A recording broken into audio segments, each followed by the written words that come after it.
Protect and serve. You know, to me, that's not just a cliche. That's an obligation.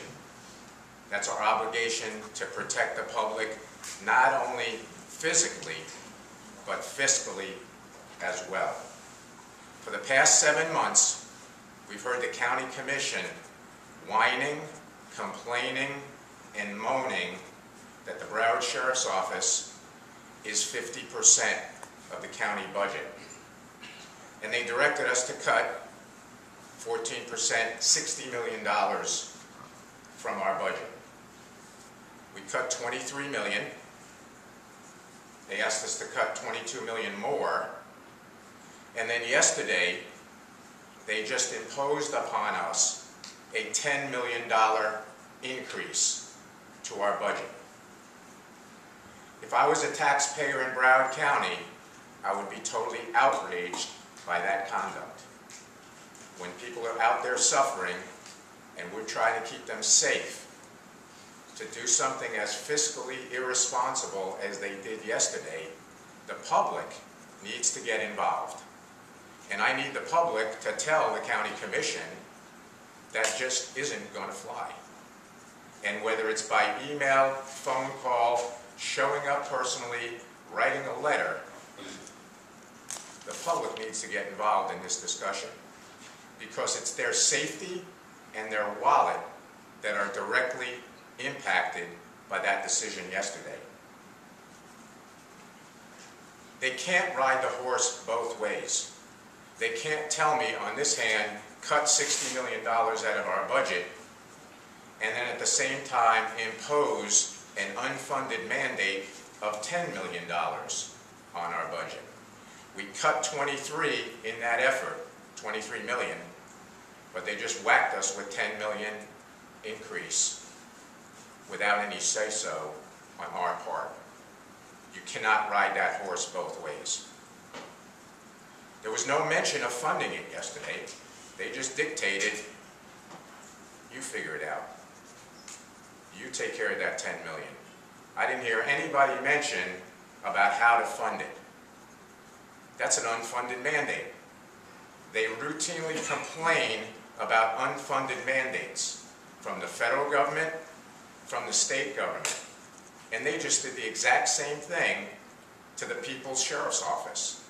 It's not my sheriff's office, it's the People's Sheriff's Office. It belongs to them.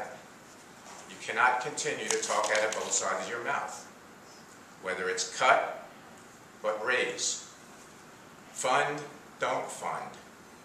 It's an unfunded mandate that I don't know where that $10 million is supposed to come from. How many times have we heard the Commission say, we just give him a check, we give him his budget, and it's up to him to figure out how to spend the money. We're not getting involved on how he spends his budget. They pontificate that they're not going to get involved in managing the sheriff's budget.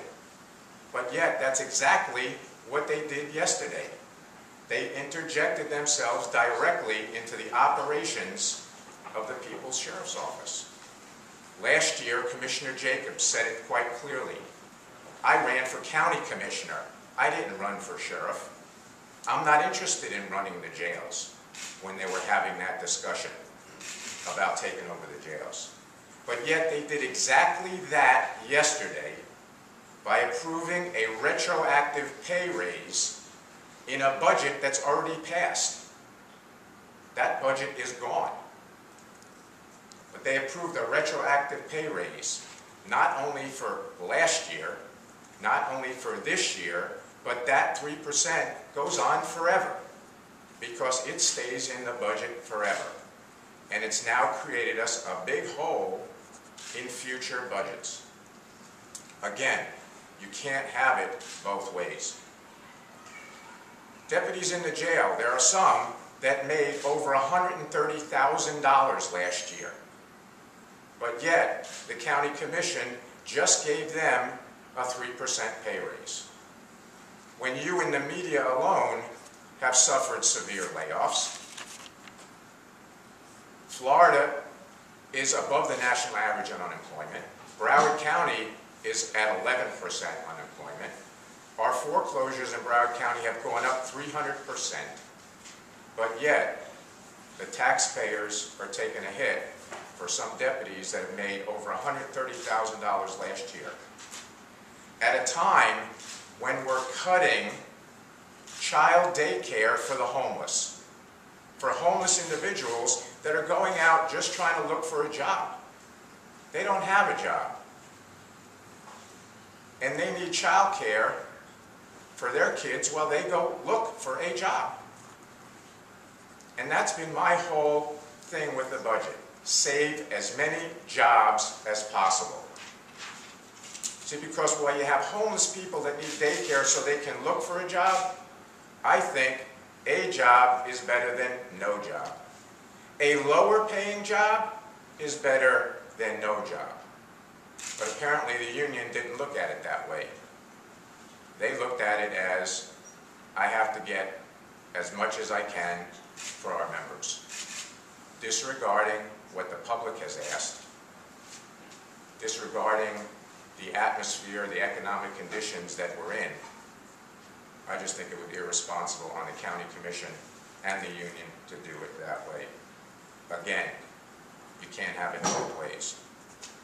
Now the county commission disregarded, totally disregarded, an independent, unbiased third party that made a recommendation to us and to the union that we shouldn't do cost of living increases this year because of the economic condition. That third party was brought in to mediate the impasse.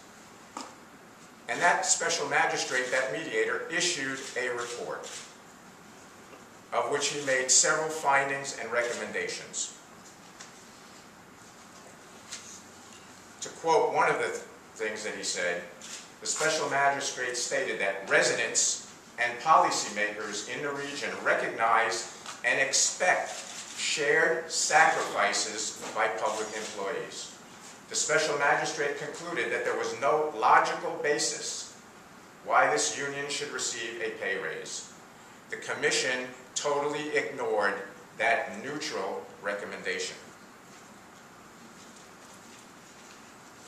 In the report, and it's available for you if you'd like to read it, the parties find themselves having to negotiate during the worst economic climate in half a century. Unemployment levels not seen since the Great Depression, rising anger about higher taxes, deficit public sector budgets at the local and state levels, and artificial propping up of public sector budgets by one-time infusions of federal aid, and an unprecedented inability of public sector employees to predict their anticipated revenue streams going forward. That's what I said about this 3% goes on forever. It doesn't stop after 1 year. The special magistrate also said, sacrifices have already been made by other BSO employees, both bargaining and non-bargaining units, who received no wage increase this year, and public safety employees in surrounding jurisdictions as well. As for the assertion that a 3% increase is warranted to reflect a higher cost of living, that's what the union said, the magistrate said that's not true. In fact, the CPI has remained relatively flat over the past 12 months.